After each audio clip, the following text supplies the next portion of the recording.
ప్రధాని మోదీతో సీఎం రేవంత్ రెడ్డి సమావేశం ముగిసింది. తెలంగాణలో కాంగ్రెస్ ప్రభుత్వ ఏర్పాటు తర్వాత మర్యాదపూర్వకంగా భేటీ అయ్యారు. రాష్ట్ర అభివృద్ధికి సహకరించాల్సిందిగా ప్రధానిని సీఎం రేవంత్ రెడ్డి భట్టి విక్రమార్క కోరారు.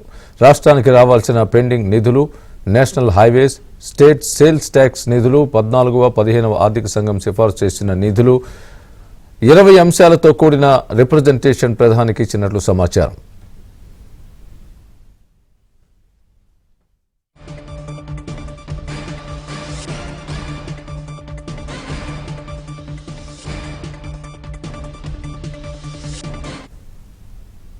ఇదే అంశానికి సంబంధించి మా ఢిల్లీ ప్రతినిధి సతీష్ పూర్తి అప్డేట్ లైవ్ లో అందిస్తారు. సతీష్, చెప్పండి. రేవంత్ రెడ్డి మల్లు భట్టి విక్రమార్క పీఎంతో భేటీ ముగిసినట్టుగా తెలుస్తోంది.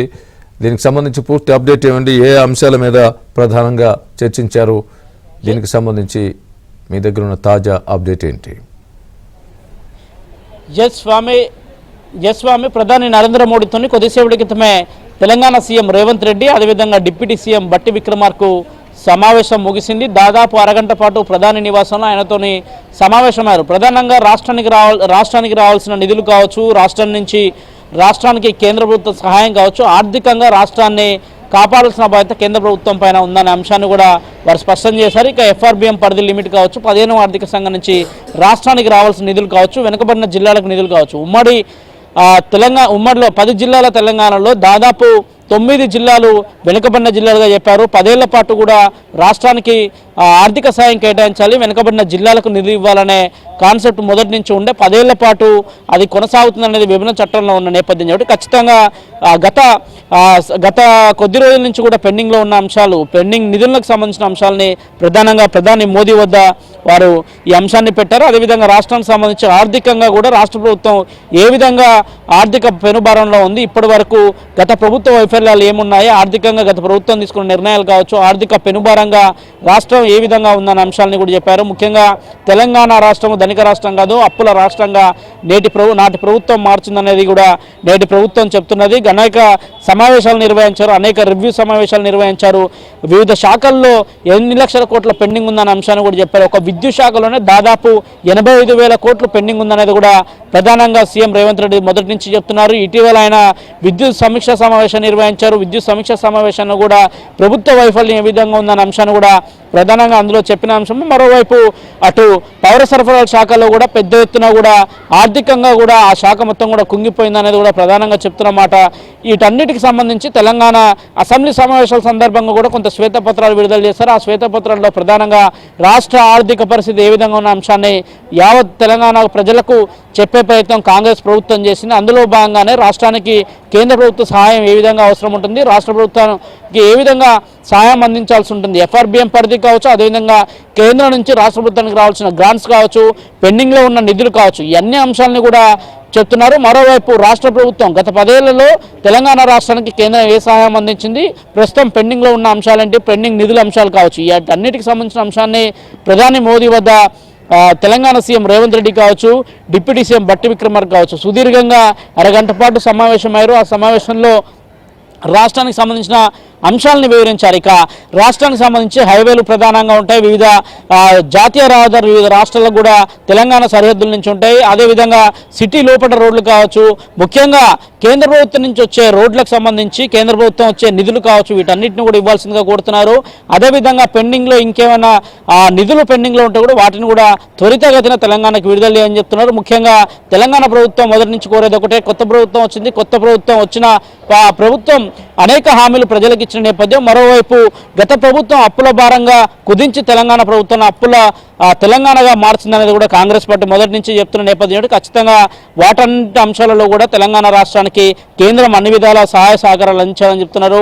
విభజన చట్టంలో ఇచ్చిన హామీలు ప్రధానంగా ట్రైబల్ యూనివర్సిటీ కావచ్చు, అదే వాటికి సంబంధించిన అంశాలు కావచ్చు, గతంలో పెండింగ్ ఉన్న అంశాలు కావచ్చు, కేంద్ర ప్రభుత్వం నుంచి రాష్ట్ర ప్రభుత్వం రావాల్సిన అంశాలు, వీటన్నిటిపైన దాదాపు అరగంట పాటు సుదీర్ఘంగా చర్చ జరిగింది.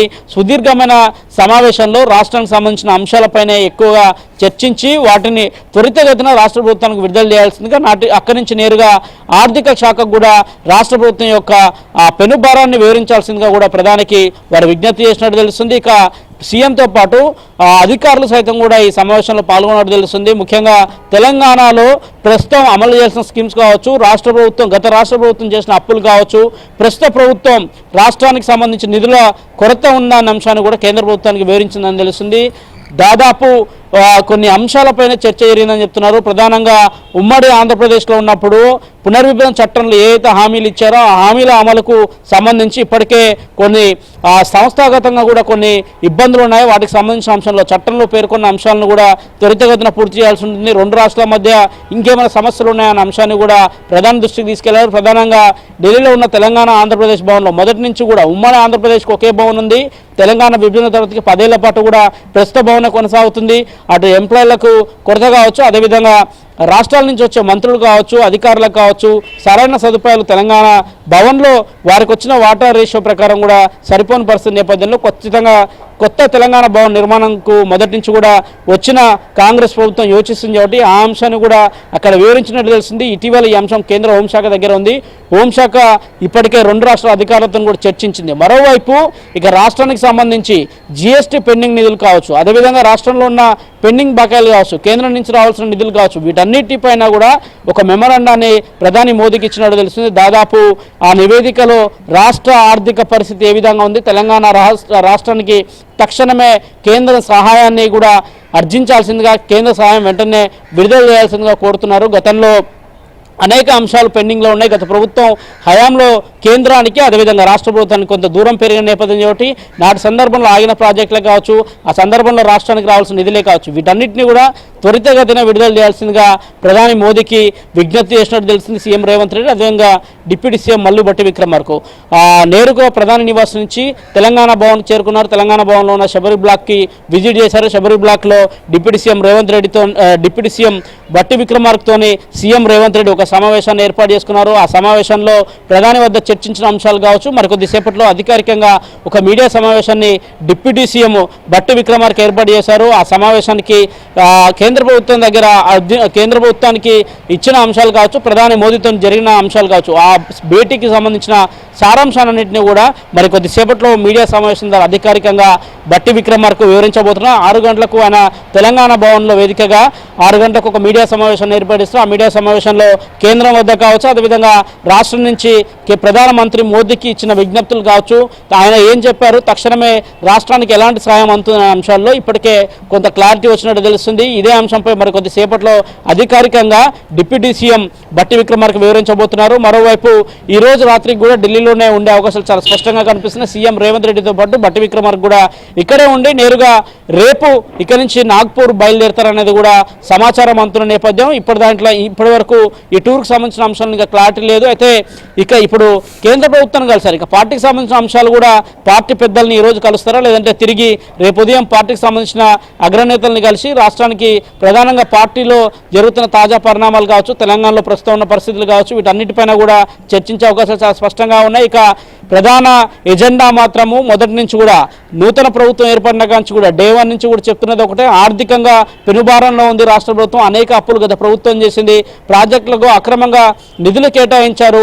ప్రాజెక్టులలో ఎవరి ఇంజనీర్ల యొక్క అభిప్రాయం తీసుకోకుండానే సొంతంగా నాటి సీఎం అనేక నిర్మాణాలు చేశారు, అనేక ప్రజాధనాన్ని వృధా చేశారని కూడా ప్రధానంగా కాంగ్రెస్ ప్రభుత్వం చెప్తున్న నేపథ్యం. ప్రస్తుతానికి వారి అన్ని అంశాలని కూడా ప్రధాని నరేంద్ర మోడీ వద్ద కూడా ఉంచినట్టు తెలుస్తుంది. ఇక రాష్ట్రానికి సంబంధించి ప్రధానంగా అప్పుల నుంచి తెలంగాణ రాష్ట్రాన్ని కాపాడాల్సిన బాధ్యత కేంద్రం పైన ఉందనే అంశాన్ని కూడా వారు ప్రధానికి వివరించినట్టు తెలుస్తుంది.